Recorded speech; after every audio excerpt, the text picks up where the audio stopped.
제가 이런 생각을 해요. 이제 나이가 한 달 후면은 70 아니에요.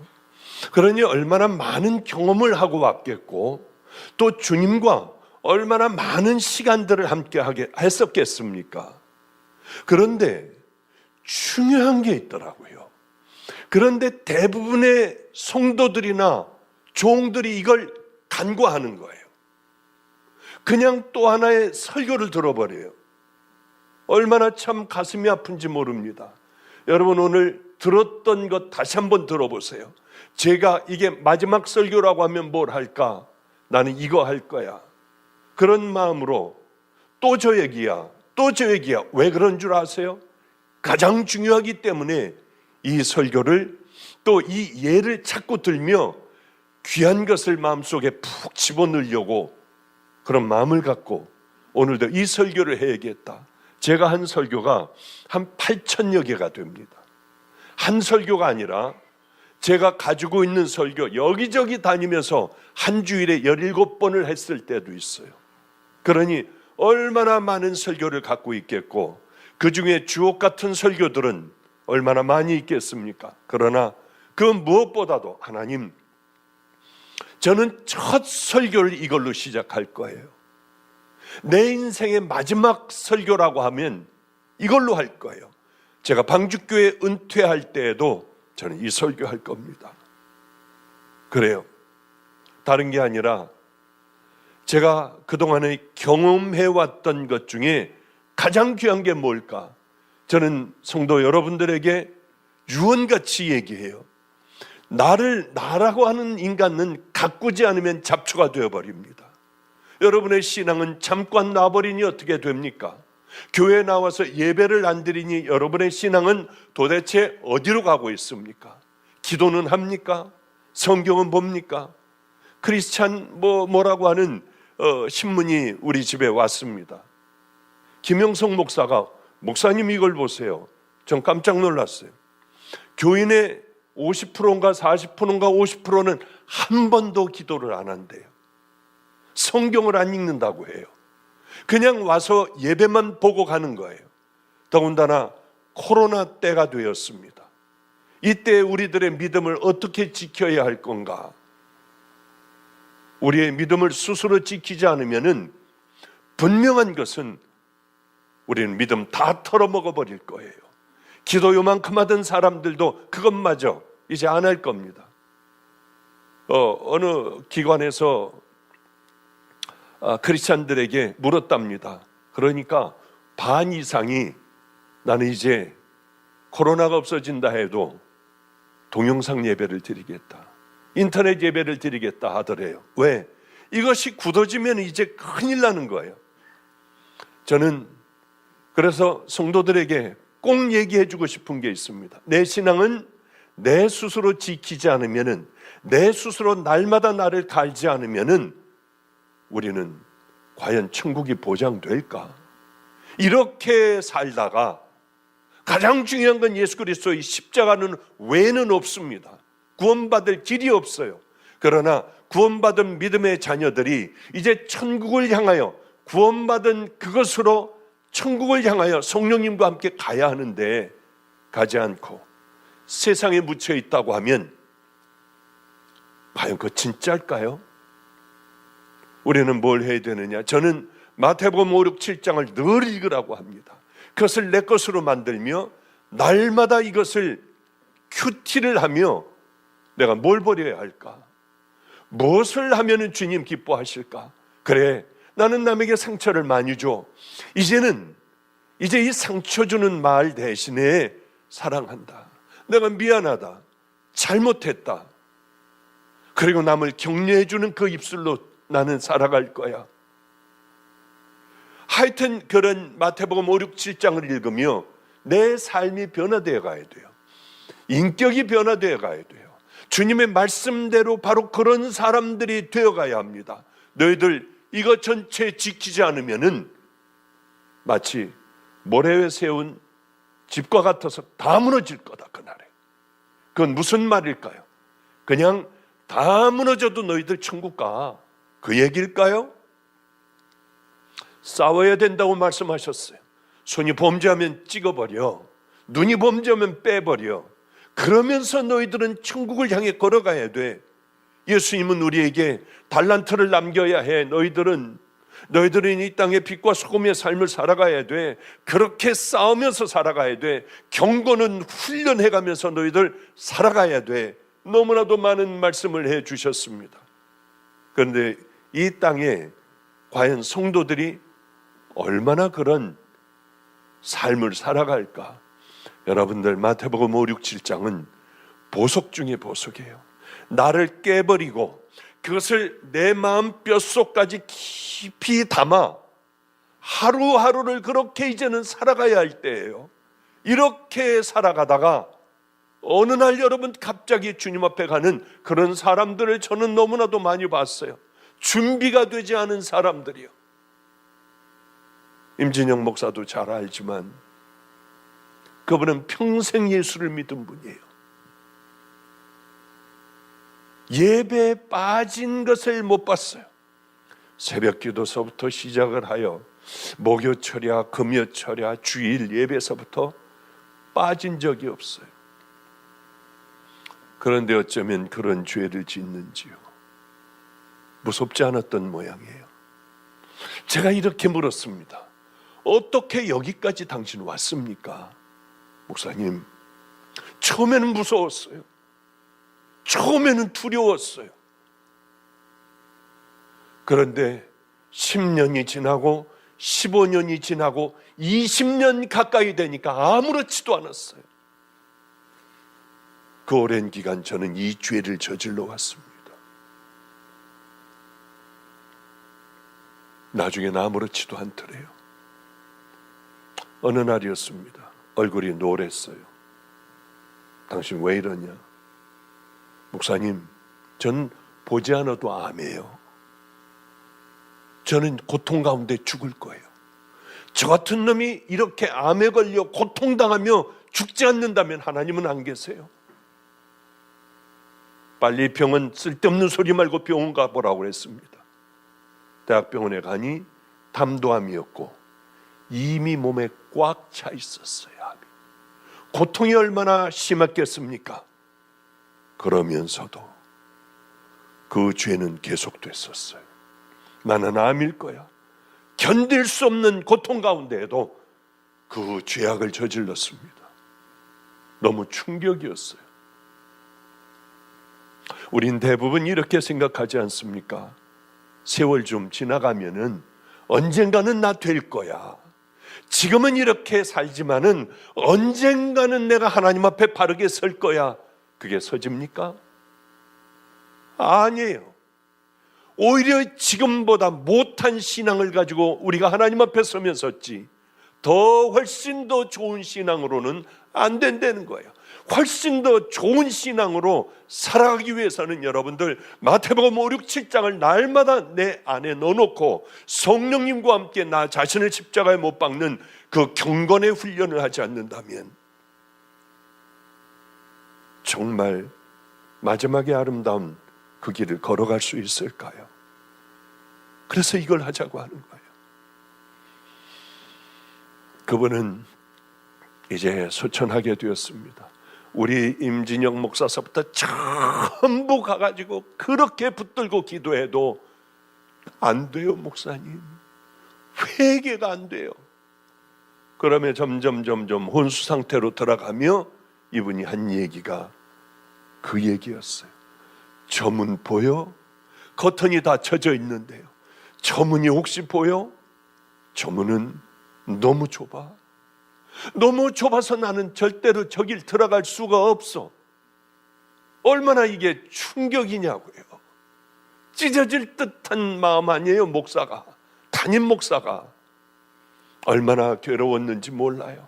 어떻게든 해보려고 애를 쓰고 엄청나게 비가 많이 오는 날 비를 쫄딱 맞아가면서 모든 목사들이 모여 주여 주여 외쳤지만 안 되더라고요.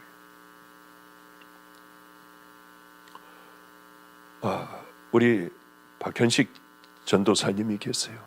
마가의 다락방에 맨 앞에 앉아 사람들을 열심히 교인들에게 인사하고 할렐루야 할렐루야.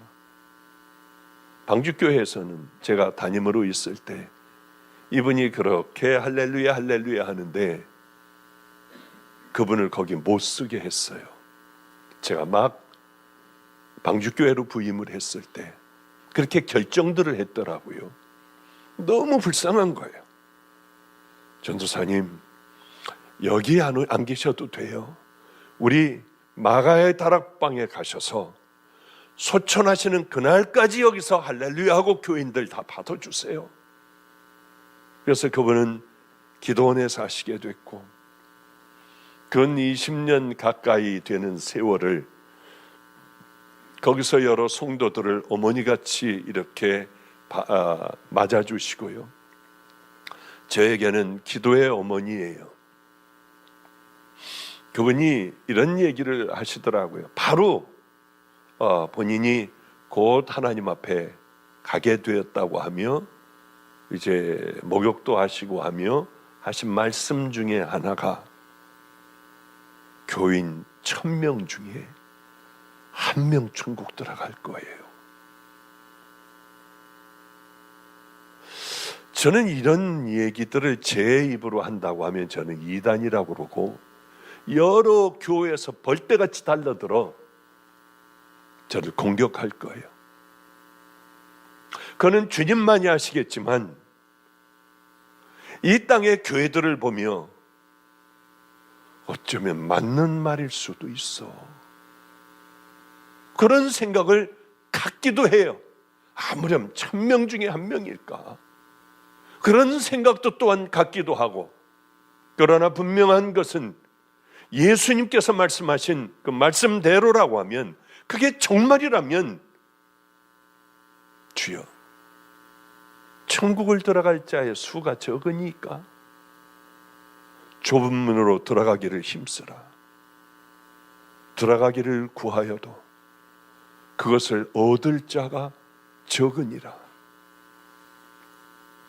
우리는 세상에 그저 모든 걸 다 잃어버려도 괜찮아요. 다 잃는다 해도 괜찮아요. 천국만 잃지 않고 있다면, 우리가 붙들고 있는 십자가만 놓치지 않는다면 저는 우리는 승리하는 믿음의 자녀라고 생각을 해요. 세상의 모든 박수를 받으면 뭐합니까? 그러기에 마태복음 5, 6, 7장 산상수훈 주옥 같은 이 하나님의 말씀을 우리는 지켜나가자고 하는 거예요. 죽는 그날까지 날마다 우리 마음속에 담아 주님께서 이걸 가장 기뻐하시는 것이니 하루하루를 믿음의 길을 향해 걸어가자고 하는 거예요. 또 하나는 성령님과 동행하지 않으면 우리는 이 험한 세상에 살아갈 능력을 잃어버려요. 죄에 자꾸 노출되어 있는데 그 죄를 따라가게 돼 있어요. 하나님의 말씀대로 살아가긴 힘들어요. 죄는 쉽게 노출돼요. 그것이 금방 습관이 돼요. 내 삶의 일부분이 되어버립니다.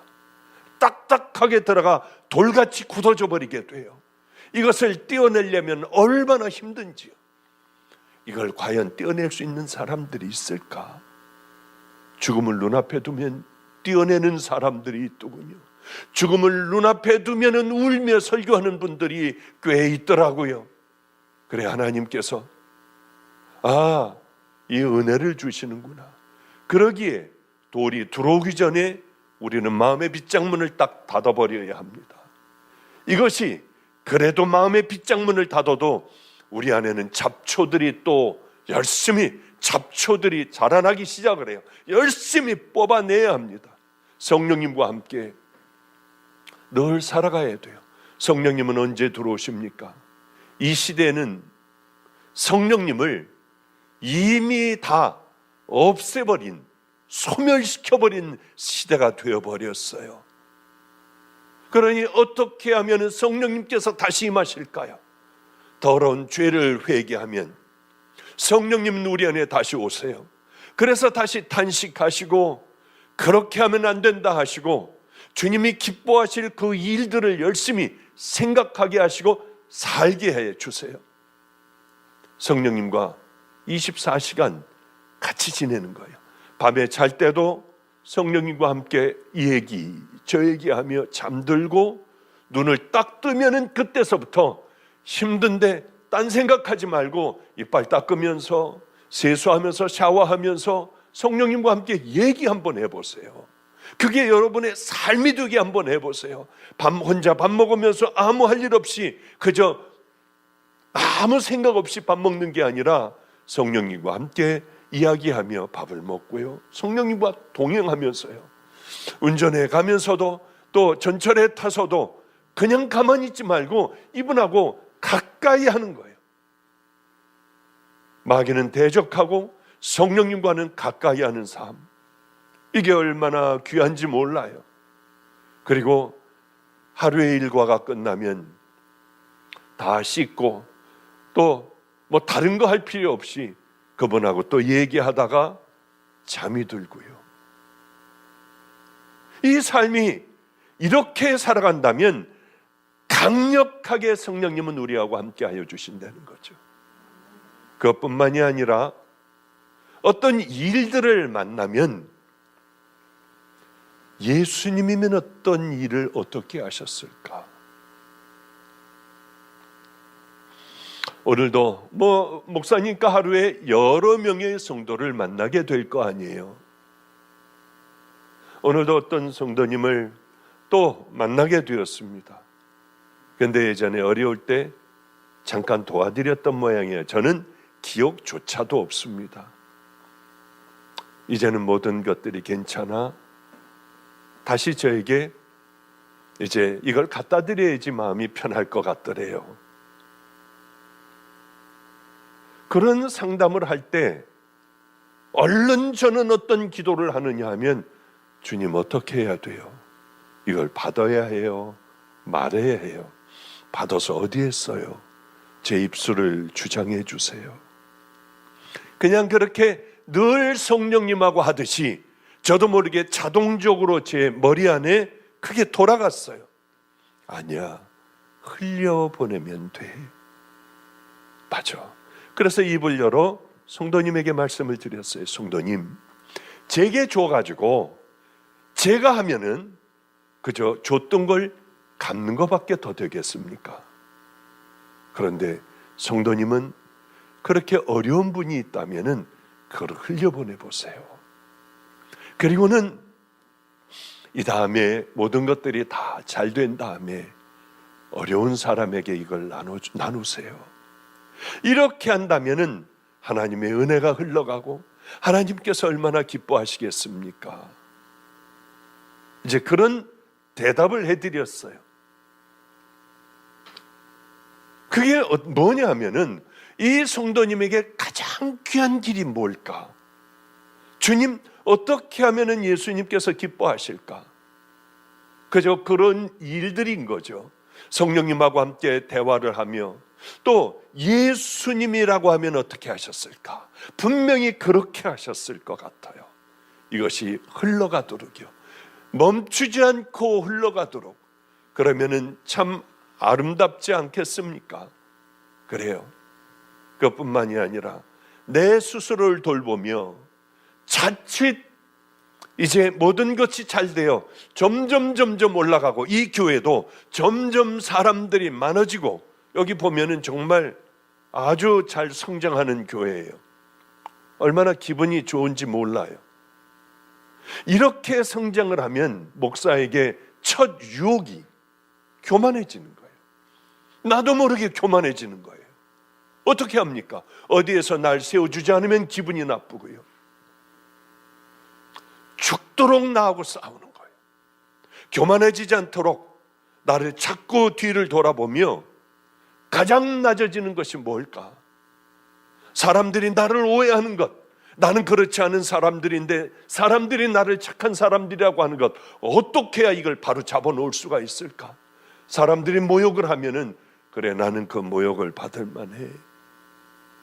그런 훈련을 하지 않는다면 한없이 교만해질 수밖에 없고 세상에 물들 수밖에 없고, 우리가 이 땅의 삶을 마칠 때에 초문은 너무 좁아, 나 저 문을 어떻게 돌아가, 이게 말이나 되나요? 일단 한번 그렇게 되면 끝장나는 겁니다. 아무리 발버둥질 쳐도 여러분 거기서 나올 수가 없어요. 하나님 앞에 학을 써도요, 머리털을 다 뽑아내도 여러분들은 나올 수가 없어요. 한번 정해지면은 절대로 그것은 다시 돌릴 수가 있으면 얼마나 좋겠습니까? 만년 후에 나올 수 있다 하면 소망을 가질 수 있잖아요. 절대로 나오지 못해요. 그것은 이 땅에 살아가는 동안에 우리가 정말 십자가를 만났나, 십자가를 만났으면 성령님과 함께 그 길을 향하여 결국은 끝까지 좁은 길을 향하여 마지막까지 걸어가는 자들에게 주어지는 하나님의 큰 선물입니다. 이걸 놓친다면 말이 되겠나요? 1000명 중에 1명이나 들어간다고 하면 말이나 되겠나요? 그래요. 저는 그래서 마지막 유언으로 얘기할 것은, 제 유언은 이겁니다. 산상수훈, 성령님과 동행, 예수님이 뭐라고 하실까? 어떻게 하셨을까? 교만한 나를 십자가에 날마다 못 박아야지. 이런 부분이에요. 이건 제 유언입니다. 제게 강력한 영향력을 준 것 여러분 지겹겠지만, 우리 할아버님, 제가 목사가 될 줄은 몰랐어요. 상상하지도 못했어요. 술 냄새 풍기고 담배 냄새 풍기고요, 그러고 세상적으로 끄덕거리고 다녔으니까 저만 보시면 술 담배 냄새, 늘 그런 제 모습을 보시면 할아버님은 늘 저를 보시지 않고 아파트의 베란다 밖을 이렇게 내다보셨어요. 저를 보면은 하늘나라가 가고 싶었던 모양이에요.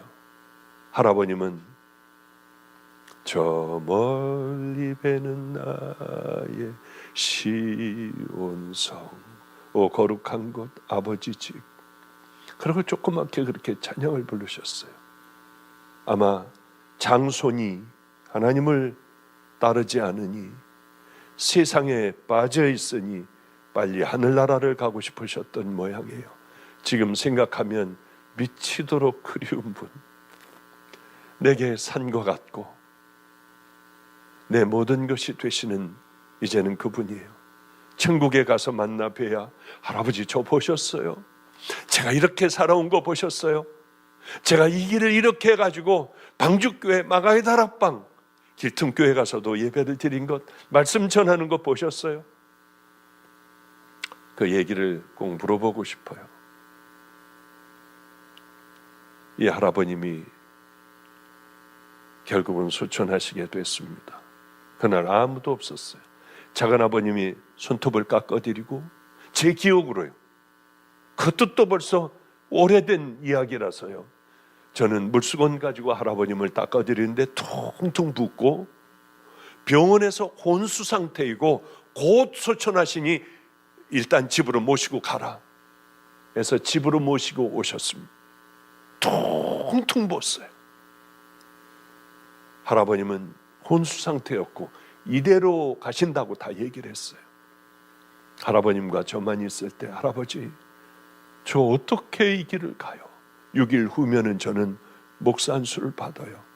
그럴 때 할아버님은 막 깨어나시는 것 같더니 몇 시간 후에 소천하셨습니다마는, 사랑할 수 없는 것을 사랑하라, 용서할 수 없는 것을 용서해, 변명하지 마, 가장 낮은 자들과 함께 살아가. 이 네 말씀, 그때 마치 공기가 이상해졌어요. 이렇게 하면은 사사사사삭 하고 잡힐 것 같은 그런 이상한 기분이었어요.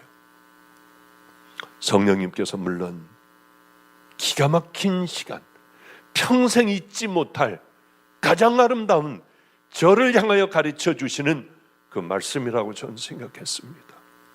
평생 가슴에 담아두었어요.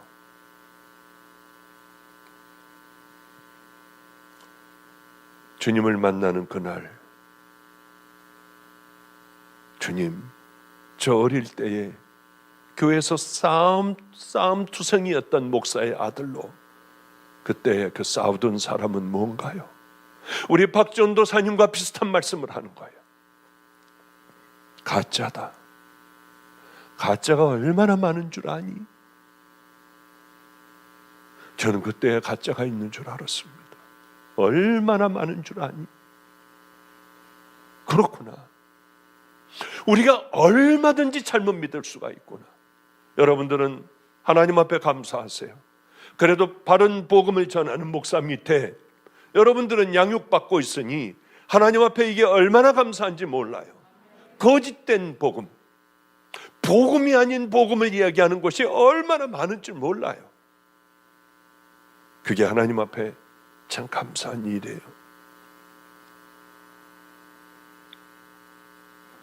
가짜다. 가짜가 얼마나 많은 줄 아니? 또 왜 교만하지 말아야겠다 생각했냐 하면 나는 내 종들을 그들이 나를 사랑했기에 내가 높이 올려줬단다. 그들은 그때의 십자가의 영광을 다 가로챘어. 절대로 십자가의 영광만큼은 가로채지 말아야겠다.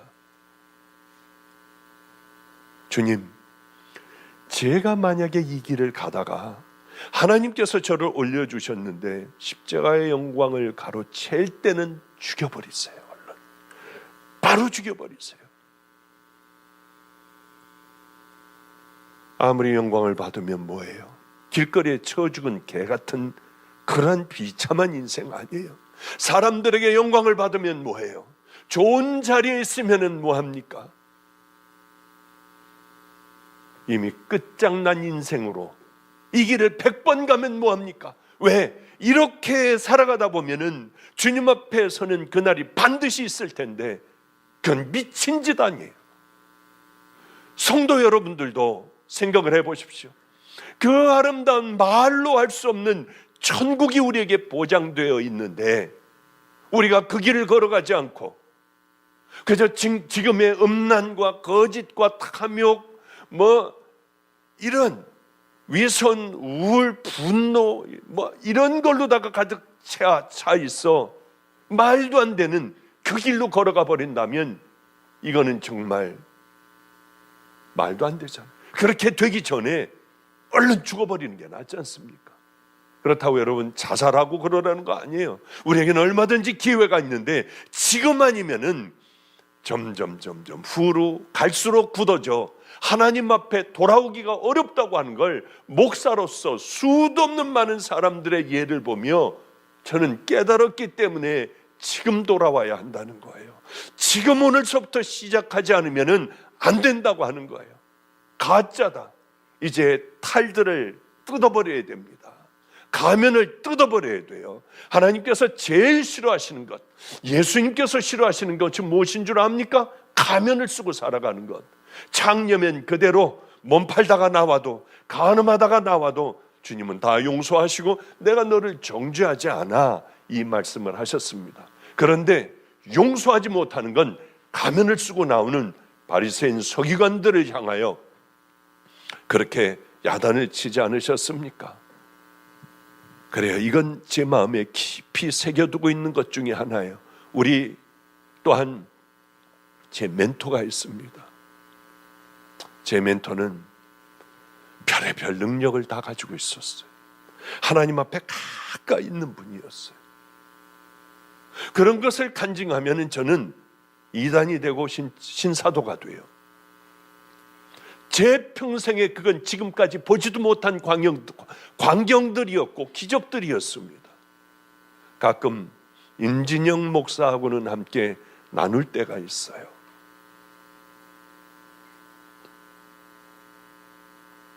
이분도 하나님 앞에 52살인가 3살에 하나님 앞에 가게 되었습니다. 한 달 전에 저를 만났는데 이렇게 얘기하더군요. 본인은 정확하게 30일 후에 하나님 앞에 가게 되었대요. 부르신대요. 정말 정확하게 한 달 후에 건강하던 분이 자다가 주님 앞에 갔어요. 오늘 만남이 나와의 마지막 만남이라고 하더군요. 전 농담인 줄 알았습니다. 사람이 그걸 어떻게 알아요? 그런데 눈이 많이 올 거래요. 정말 눈이 엄청나게 오는 그날, 그분은 주님 앞에 갔습니다. 자다가 갔어요. 그래, 소천하기 한 달 전에 제게 와서 하는 얘기가 있었습니다. 자긴 곧 간대요. 이 땅에서 아무리 뭘 어떻게 해봐도, 영광을 받아도 다 쓸데없이 다 놓고 간대요. 부질없는 짓이래요. 그러니 양들을 천국으로 이르게 하고 그 양들에게 모든 것, 각막이라도 띄워주고 갖다 다 나누고 우리는 빈손으로 천국에서 면류관을 받자고 했어요. 영광의 면류관, 의의 면류관, 생명의 면류관. 이것은 끝나지 않은 영원한 것이라고요.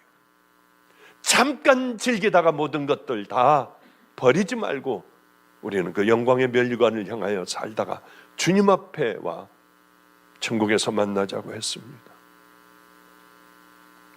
그것은 제 마음속에 또 꽉 새겨졌어요. 그래서 저 나름대로 힘든 이제 좁은 길을 향해 걸어가기 시작을 했죠. 걸어가던 어느 날이었습니다. 그 힘든 모든 일들을 다 이제 끝나게 되는 그런 시점, 주님 만나고 한 13년 이 정도 지나갔을 것 같아요. 12, 13년. 지금은 이제 다 잊어버렸어요. 간증도 못해요. 왜냐하면 이게 정확하지가 않으니까, 나이가 많으니까 자꾸 이게 왔다 갔다 하는 거예요. 그거 언제 얘기지? 그런 일들이 되게 자주 일어나요. 그런데 하나님을 만나고 하나님의 음성을 듣는 법을 제가 배웠었는데, 이 길을 걸어가면서부터는 모든 게 다 단절이 되었습니다. 그래서 힘든 길을 걸어갔어요. 그냥 정말 죽어라 하고 주님 만났던 그 기억을 하며 고통스럽고 어렵고 이 길들을 그렇게 걸어가던 어느 날이었습니다.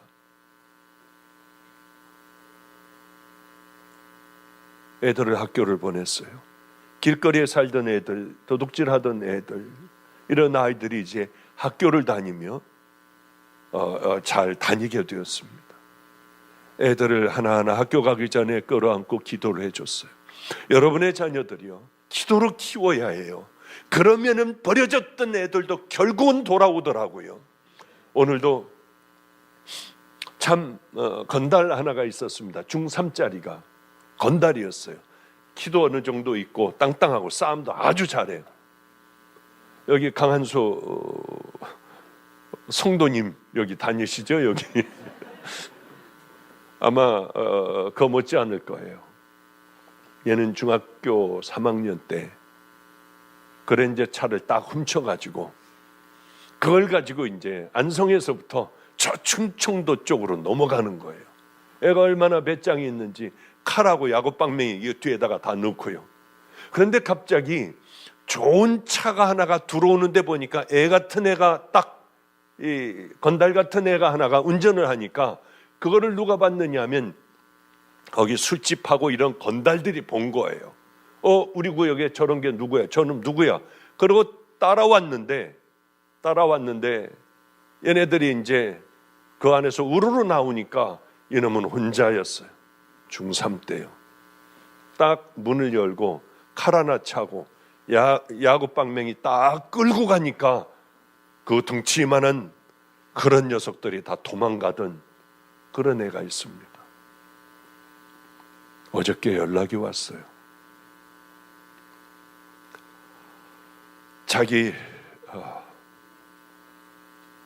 아빠가 걘 또 박씨예요.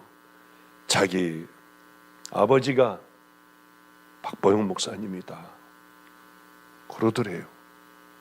맞아요. 내 다 아들 같은 애들이었으니까 그분을 만나고 싶다고 하더랍니다.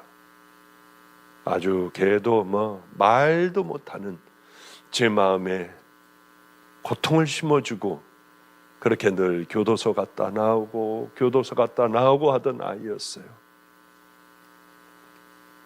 이 아이가 저를 찾더래요. 혹시 강한수 성도님 같이 이렇게 또 구해질 줄 누가 압니까?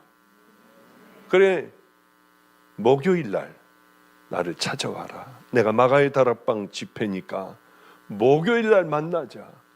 하나님께서는 이 나이 많은 나, 이렇게 그때는 정말 깜깜하고 하나님 앞에 수도 없이 기도해도 이루어지지 않던 이런 일들이 어떻게 요즘에 이제 70이 다 돼가는 나이에 얘네들이 돌아올 수가 있을까? 또 4살 때 어떤 할머니가 저에게 버린 그 아이도 대학원을 잘 다니고 내 예쁜 딸이 되어 이제 한 2달 후에요. 한 2달 후에 결혼식을 합니다. 방주교회 목사하고 결혼식을 하는데 사람들 의견이 다 그러는 거예요. 목사님이 아빠가 되어 끌고 얘를 데려 들어가래요. 그건 자신이 없어요. 제가 그냥 주례사를 하는 거는 자신이 있지만은 얘를 데려가다가 괜히 찍찍 울기나 하면 어떻게 할까. 내가 그것도 많은 사연이 있으니까 하나님께서는 이제 내게 행복한 이 결말을 하나하나 맺게 해주시는구나. 어쩌면 그 아이가 또 나를 만나자고 할까 가슴이 두근거리기도 하고요. 한편으로는 또 작은 걱정이 있기도 하고 그래요. 저는 그렇게 힘든 고난의 세월을 이제 지나며 아이들을 학교를 기도해주고 보냈는데 누가 저를 부르더라고요. 그래, 밖에 나가보니 아무도 없었어요. 혹시 13년 전에 주님 나를 부르실 때 그 음성 아닐까? 달려가 강대상에 머리를 짓지며 울기만 했어요. 울기만 했어요. 소리내서 울기만 했어요. 왜? 저는 마음이 약한 사람인데 별의별 일들을 다 당했거든요. 제가 감당이 안 되는 일들이 대부분이었어요. 얼마 전에 안성을 제가 4번이나 갔다 왔습니다. 여기 임목사하고 한수하고 같이 갔다 오기도 하고요. 얼마 전에요. 바로 전주일인가. 또 그 전에 또 갔다 오기도 하고 4번을 요즘에는 다녀왔어요. 그런데 정태균 선교사, 아프리카의 선교사로 같이 살던 애, 그렇게 또 걔도 고통스럽게 했던 애가 선교사로 나가게 됐죠. 막강한 선교사가 됐습니다. 이 아이하고 둘이 안성을 가게 됐어요. 가는데 그러더라고요. 목사님, 저기요. 저기 저기 기억 안 나세요, 목사님? 안 나. 저기 목사님 매 맞고요, 모욕당하고요, 턱선 매 맞고 그러던 데 아니에요. 제가 어렸을 때 저것들 죽여버릴 거야 하는데 제가 눈으로 하지 말라고 하더래요. 가만히 있으라고. 너는 걔도 매 맞을 것 같으니까. 몰라, 전혀 기억이 안 나. 아니, 저기가 기억이 안 나세요? 안 나. 나는 그 광신극장 그쪽에 있는데 거기에 토큰 가게 아저씨에게 그쪽으로 가면 그 아저씨가 와서 주먹으로 때리고 쓰러지면 발로 밟고, 그때 그렇게 많이 매맞았던 거기가 생각나지 저쪽은 안 나는데. 참, 목사님 엄청 맞으셨어요. 그랬구나. 그게 제 삶이었거든요. 정말 힘든 삶이었거든요. 그런데 그날 이렇게 엎드려 울기만 하고 있었어요. 내 종아, 주님이실 거야. 13년 전에 그 주님이실 거야. 울면서 그냥 소리내서 울고만 있었어요. 말씀이 내 마음에 들리기 시작했습니다. 내가 다 봤다. 정말 전율을 느꼈어요. 그럼 내가 좀 더 잘할걸. 미쳤지, 내가 더 잘할걸. 그러한 것들이 제 마음에 꽉 들어가 있어요. 할아버님 말씀, 내 멘토의 말씀, 또 제가 그동안에 느꼈던 것 다 봤다고 하는 성령님의 음성, 가짜라고 하는 바로 그 말씀들이요. 이것들을 제 마음속에 담았습니다. 성도님들, 이거는 성경에 있는 이야기가 아니에요. 그냥 저 개인적인 얘기니까 이걸 가지고 당신들 이거 믿어라, 저는 그렇게 얘기하지 않아요. 그러나 성경에서는 분명히 마태복음 5, 6, 7장을 통하여 우리에게 분명히 말씀을 해주세요. 마태복음 5, 6, 7장이 아니라 다른 여러 곳에도 우리에게 그렇게 말씀을 하세요. 그러니 하나님은 언제든지 우리를 보십니다. 우리는 이 땅에서 어쩌면은 잠깐 잘못하면은 가짜와 진짜 쌓이는 종이 한 장 차이예요. 어쩌면 우리는 가짜가 될 수도 있어요. 그러나 좀 전에 말씀드린 대로 나는 누구인가? 나 어디로 가고 있나? 나 정말인가? 주님 앞에 가면 주님은 내게 뭐라고 하실까를 생각하지 않는다면, 그냥 이렇게 예배만 왔다 갔다 보면서 살아간다면 얼마든지 가짜가 될 수 있다고 하는 거예요. 주님을 만나고 저는 산으로 들어갔습니다. 갈 데가 없었어요. 산에서 먹을 것도 별반 없었습니다. 2년간을 물론 사람을 만나기도 했지만은 거의 만나지 않고 사람들과 단절하고 하나님과 한번 깊이 사귀어보겠다고 하고 2년간을 산속에 있었어요. 성경을 얼마나 봤는지 몰라요. 별의별 일들이 그 안에 일어나지 않았겠습니까? 무서웠어요. 맨 무덤 있고 한 가족이 몰살을 당했을 때 거기 묻히기도 했습니다. 얼마나 무섭겠어요. 아무도 없어요. 두렵고 무서울 때마다 무덤으로 갔습니다. 나갔어요. 내가 싸워 이겨야 돼. 그래, 마귀들을 내가 물리칠 수 있는 힘이 있어야 돼. 거기서 통성기도 하고요. 산속 깊이 들어갔어요. 별의별 체험을 다 하지 않았겠습니까? 그런 얘기들을 하려면 밤새 한 달간 해도 모자랄 거예요.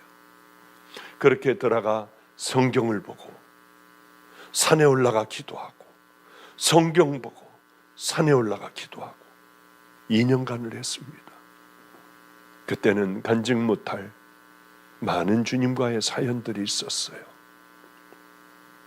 깨닫게 해주시는데 무섭게 성경이 깨달아지는 거예요.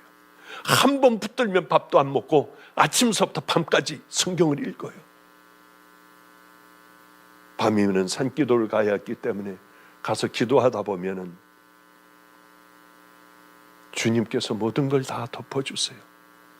그곳에서 자고 일어났는데 제 몸에는 아침 이슬 한 방울도 묻어있지 않았었고요. 피해, 지금 피해야 한다. 뭐야? 눈을 뜨고 하면은 그 갈색으로, 그 국방색인가요? 그 회색 비슷한 독사가 저를 쳐다보고 있기도 했고요. 수도 없는 많은 경험을 했어요. 그러며 성경을 읽고 또 읽고 불같이 깨닫게 되고요. 로마서를 읽으며 뒹굴면서 울기도 했고, 그런 세월들이 있었는데 성경이 점점 좁혀지더라고요. 결국은 어떻게 하면은 내가 구원을 받을 수 있습니까? 어떻게 하면은 내가 영원한 생명을 얻을 수 있겠습니까? 예수님에게 물었는데 예수님께서 뭐라고 하시냐면은 영원한 생명이에요. 지금 천국 얘기를 하고 있는 거예요. 그 천국 가려면 어떻게 가야 합니까? 예수님께서 이렇게 말씀하세요. 마음을 다하고 목숨을 다하고 힘을 다하고 뜻을 다하여 주 너의 하나님을 사랑하라. 천국 가는 방법이에요. 우리가 그렇게 생명을 다해 하나님을 사랑하지 않으면은 우리는 그곳에 가기 어렵다고 하는 주님의 말씀이에요. 여러분 정말 하나님 사랑합니까? 아멘 대답 맘대로 하지 마세요. 정말 우리가 사랑하냐고요. 마음을 다하고 목숨을 다하고 힘을 다하고 뜻을 다하여 정말 그렇게 여러분의 모든 걸 다하여 하나님을 사랑하냐고요. 그리고 여러분의 이웃을 내 몸같이 사랑합니까? 우린 이렇게 안 돼요. 잘. 저도 안 되는데 어떻게 해요? 아멘하고 마음대로 그저 쉽게는 얘기할 수 있지만은 그게 정말 내게 돌아왔을 때에 정직하게 내게 물어볼 때 저는 잘 안 돼요. 제가 더 중요한 것 같아요. 하나님에게 마음을 다하여 목숨을 다하여 제가 사랑 잘 못하는 것 같더라고요. 그러나 한 가지 분명한 건 저는 늘 십자가를 붙들고 성령님과 그렇게 늘 살아가는 그 삶이 있기에 모자랄 때마다 깨닫게 하여 주시고 또 도저히 이건 안 되는 거예요. 이건 용납이 안 돼. 그래도 주님 마태복음 5, 6, 7장을 비교하여 이 문제를 딱 들여다보면 저를 부러뜨려야 돼요. 딱 부러뜨려 버리는 거예요. 힘들지만은 그게 목숨을 다하는 것보다는 훨씬 쉽지 않습니까? 확 다 해버리는 거예요. 그냥 확 저질러 버리는 거예요. 모욕을 당해도 정말 뜨끈하고 화끈한 모욕을 당해도 확 일을 저질러 버리는 거예요. 왜? 주님이 원하시는 일이라면. 그런데 그것을 계속 해나가면 놀랍게도 이것이 내 몸에 익혀지기 시작을 해요. 작은 것부터 시작하는 게 큰 것도 단호하게 할 수 있다는 거예요. 제가 잘난 척하는 게 아니라 이것은 경건의 훈련으로부터, 포기의 훈련으로부터, 나에 대한 애착으로부터 벗어나는 길이에요. 그리고 그 일들을 순종할 수가 있더라고 하는 거죠. 저는 그런 생각을 했습니다. 어떻게 그러면 목회를 해야 해요? 성령님, 저는 어떤 길을 어떻게 가야 해요? 근데 결론이 났어요. 이게 십자가 만나지 않고 좁은 길 가지도 않고 넓은 길 가고 범죄하면서도 얼마든지 우리는 전도할 수 있어요. 나를 그대로 붙잡고 있고 악한 죄 가운데 끈적거리는 죄 가운데 있으면서도 우리는 얼마든지 은혜로운 예배를 드릴 수가 있어요. 망할 사람이 뿔 달고 나옵니까? 지옥 갈 사람들이 여러분들 사단의 형상하고 앉아 있겠습니까? 아니에요. 교인들 중에도 거룩한 모습 가운데에도 속은 사단의 모습이고 죄악 덩어리가 얼마나 많아요. 1000명 중에 1명 들어가기 어려울 거야. 왜 그렇게 자꾸 그 생각이 나는지 모르겠어요. 진정한 삶에 돌이킴이 없다면, 쉽게 얘기하면 회개, 십자가를 만나지 않는다면, 우리를 자꾸 바라보지 않는다면, 하나님의 말씀 앞에 내가 서 있지 않는다면, 성령님과 함께 동행하지 않는다면, 여러분 분명히 나 그러기 때문에 여기까지 온 것 아니야. 나는 정말 갈 수 있을까? 그래. 나는 아무리 봉사하고 교회 열심히 다닌다 해도, 성경을 전체 한 권을 다 암송한다 해도 진정한 구원받지 못한다면, 그리고 구원을 이루어가는 그 삶, 십자가의 보혈로 구원을 얻었지만은 성화되는 좁은 길을 향하여 걸어가지 않는다면 얼마든지 가짜가 될 수 있겠구나. 그래, 이걸 얘기해야겠어. 첫 설교도 이걸 얘기했고, 오늘도 그 심령으로, 그 심정으로 뭘 얘기할까 하다가 보니까 그래, 이 얘기해야겠구나 하는 생각을 했습니다. 그리고 이제 본문을 들어가려고 하니까 벌써 끝날 시간이 다 됐어요. 제가 50분만 하겠다고 했는데 벌써 1시간이 다 됐으니까 그냥 그런 줄 아시고요, 그냥 잘해야겠다, 그냥 그렇게 아시고 그냥 이상으로 끝내려고 하는데, 아무래도 이게 이렇게 끝나면 안 될 것 같다는 생각이 자꾸 듭니다. 저도 이제 늙은 모양이에요. 왜냐하면 우리 집에는 감나무만 4그루, 큰 엄청나게 많이 열리는 감나무만 4그루가 있습니다. 많이 열려요. 저는 열매를 좋아해요. 사과나무도 있고요, 대추나무도 있고요, 감나무도 있고 무화과나무도 있고, 하여튼 별걸 막 심어놔 버렸어요. 어머니는 항상 저거 다 뽑아버리고 꽃을 좀 심어서 아름답게 하지 뭘 그렇게 저걸 많이 심네요. 근데 이렇게 위에서 이렇게 바라보니까 사람들이 자꾸 감을 따가요.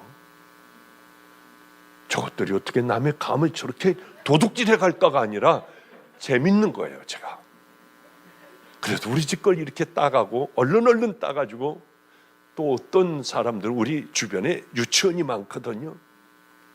애들 거기다 놓고 따가지고 그러고 애하고 같이 가더라고요. 그런데 그게 예전에는 어떻게 남의 걸 저렇게 가져갈까 하는데 이제 나이가 먹은 모양이에요. 그 모습이 재밌어.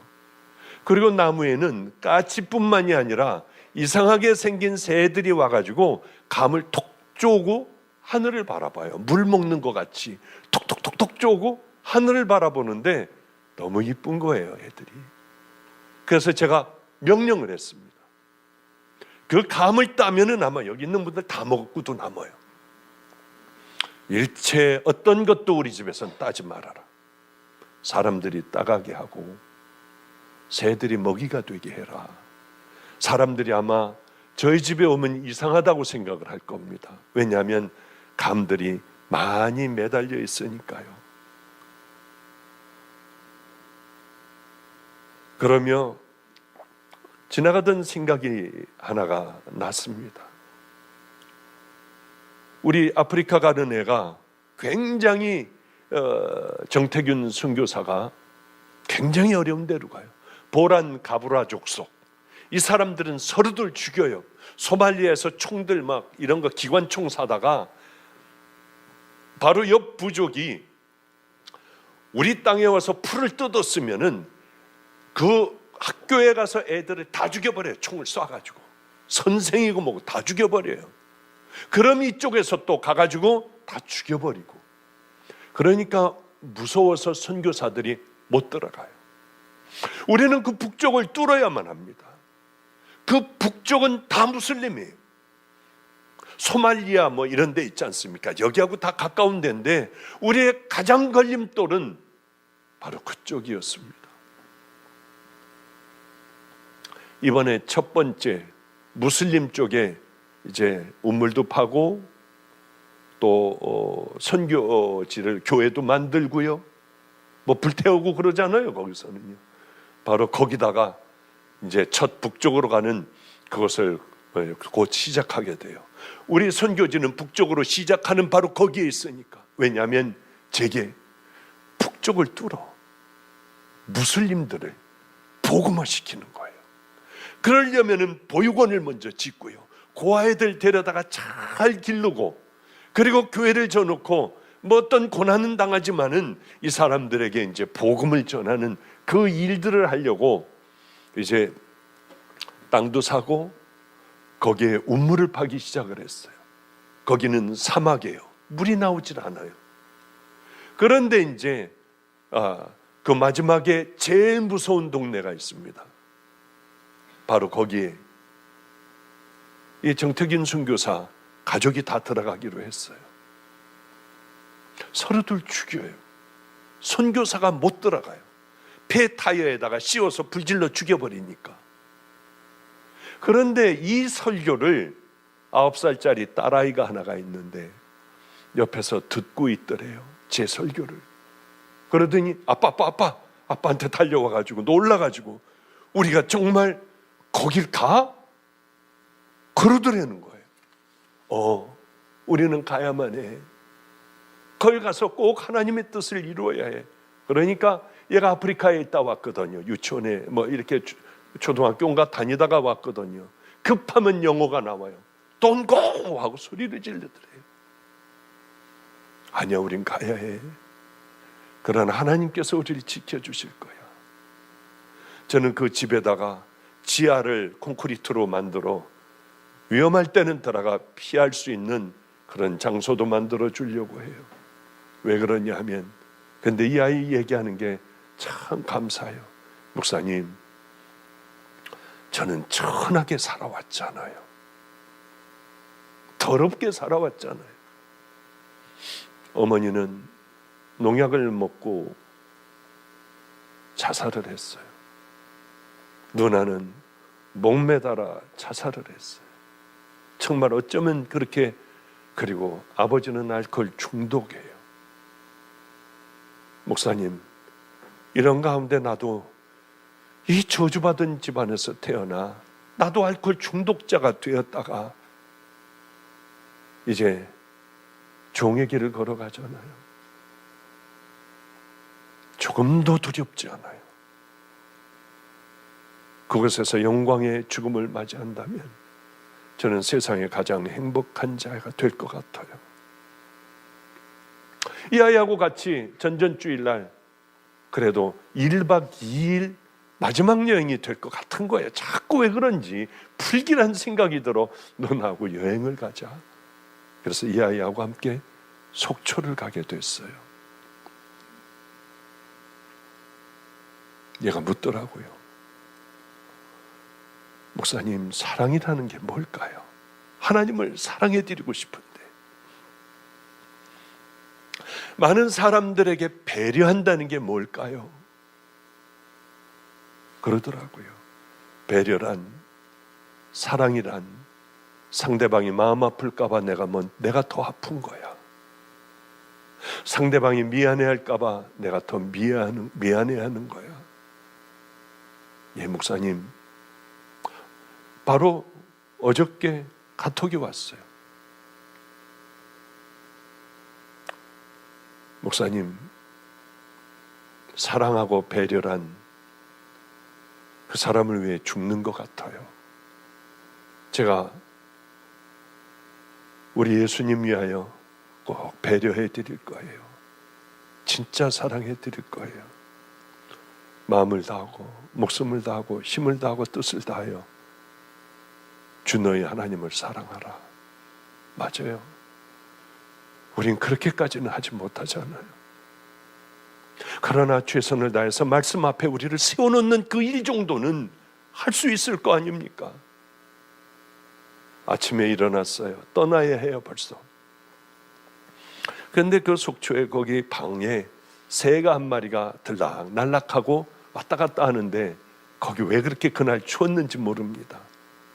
우리는 아침도 못 먹었어요. 춘천 가서 닭갈비를 먹자고 해가지고요.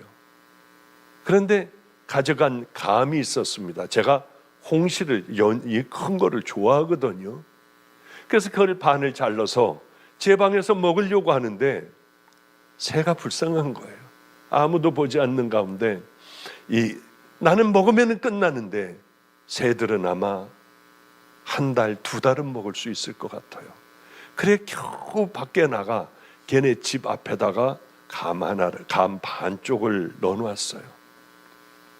그리고 보니까 나무에서 다른 새들이 또 먹고 싶어 하는 것 같아서 밖에 베란다 있는데 밖에 쪽에다가 이렇게 하나를 놓는데 정태균 선교사가 어느 틈인지 옆에 와 있더라고요. 목사님은 짐승들에게도 배려를 하시는군요.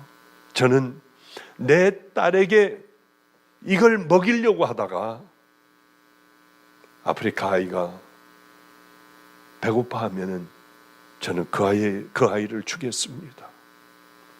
얼마나 감사했는지 몰라요. 어쩌면 가망이 없는 얘네들이 이렇게 귀한 믿음의 길을 향하여 걸어갈까? 주님을 위하여 마음을 다하고 뜻을 다하여 우리 주님을 사랑하는 마음을 갖게 되었을까? 그런 걸 생각했습니다.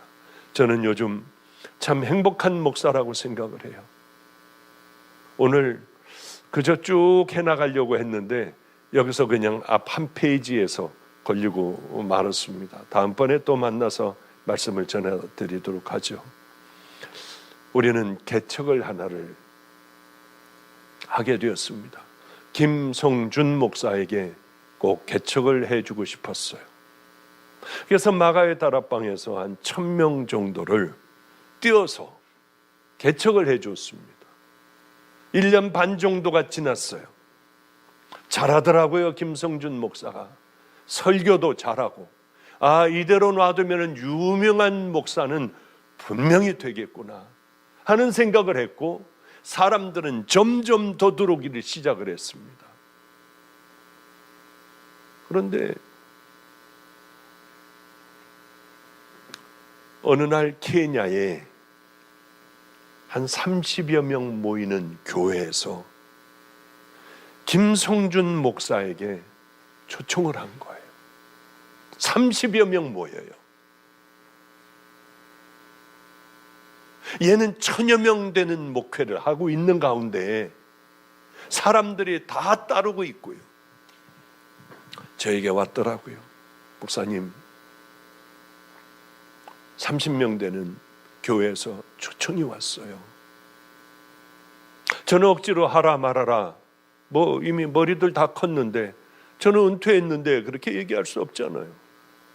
너는 어떻게 생각하니? I don't blame you for living this wish had been enough for you to stay.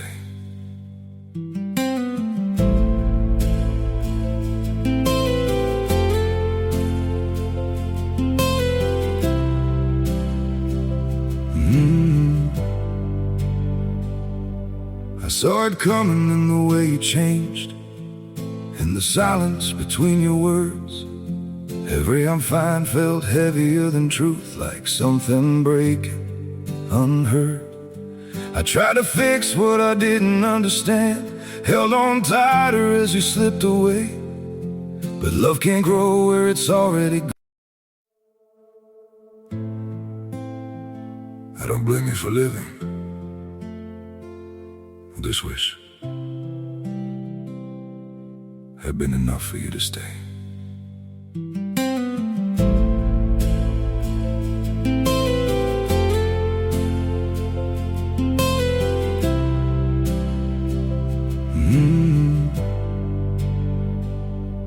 I saw it coming in the way you changed, in the silence between your words.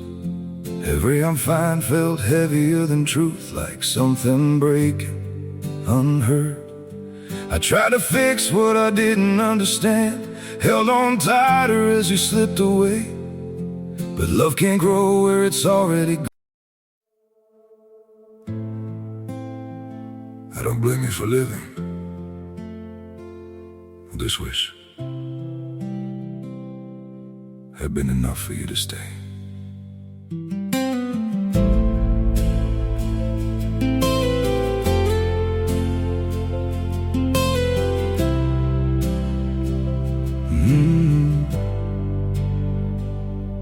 I saw it coming in the way you changed, in the silence between your words. Every I'm fine felt heavier than truth, like something breaking unheard. 목사님 말씀하시면 가라고 하면 다 내려놓겠습니다. 센데 속으로 생각을 했어요. 그건 네가 해야지. 내게 배운 대로 네가 해야지. 내가 해서 되겠냐? 목사님의 배운 대로라고 하면 작은 데로 가야 되지 않아요? 나는 얘가 없으면은 제가 거기 가가지고 또 그걸 또 설교해야 되고 하지 않습니까? 근데 본인이 그러더라고요. 낮은 데로 내려갈게요. 참 고마웠어요. 그래, 어제 케냐로 어린 아들, 아주 어린 애들입니다. 걔네들을 데리고 어제 떠났어요. 아무도 나가지 말아라. 외롭고 쓸쓸하게 가게 해라.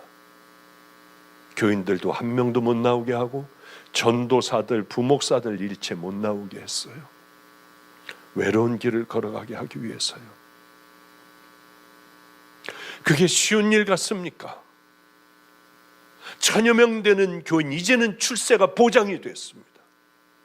이걸 다 놔버리고 30명 되는 교회로, 그것도 한국에 있는 교회가 아니라 아프리카에 있는 열악하기가 짝이 없는 그 교회 간다는 것이 쉽냐고요. 어제 떠나는 목사님, 저 가겠습니다. 그래, 잘 다녀와라. 그리고 전화를 끊고 주님 앞에 기도하며, 나 행복한 사람이구나.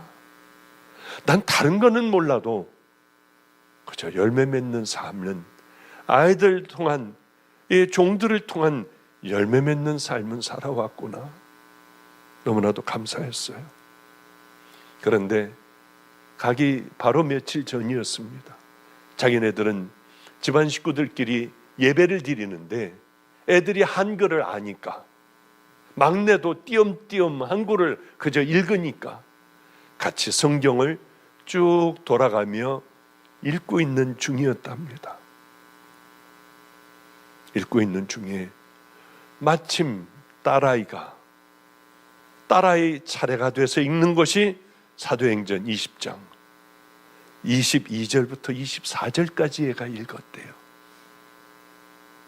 보라, 이제 나는 성령에 매어 예루살렘으로 가는데 거기서 무슨 일을 당할는지 알지 못하노라. 오직 성령이 각 성에서 내게 증언하여 결박과 환난이 나를 기다린다 하시나, 내가 달려갈 길과 주 예수께 받은 사명, 곧 하나님의 은혜의 복음을 증언하는 일을 마치려 하면은 나의 생명조차 조금도 귀한 것으로 여기지 아니하노라. 딸이 이 글을 이 성경 구절을 읽는데 아내가 통곡을 하더래요. 자기도 통곡을 하고 울었대요. 이 말씀을 읽는 빛나는 무슨 일인지 몰라 울더래요. 막내 아들은 엄마 아빠가 울고 누나가 우니까 같이 따라서 막 울더래요. 마음이 뭉클했어요. 목사님, 염려하지 마세요.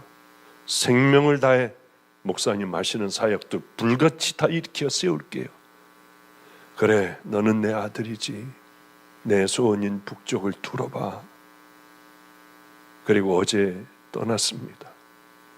인생을 살아가는 건, 이 땅에서 누리는 건 그저 잠깐 누리다가 가는 게 우리 인생이에요. 어리석게도 세상에 꽂혀 있는 사람들은 그것만 바라봅니다. 그것이 아니라 우리는 저 하늘나라를 유업으로 이어받을 귀한 성도들이에요. 이제 어떻게 살아가야 할지 오늘 이 밤에 여러분들 다시 깊이 생각하시며, 이제는 열매 맺는 삶, 주님의 기쁨이 되는 삶, 그 좁은 길이라고 하는 그 길, 우리도 함께 열심히 걸어가다가 우리 천국에서 만나는 귀한 성도님들 되시기를 주님의 이름으로 축복합니다. 기도하겠습니다.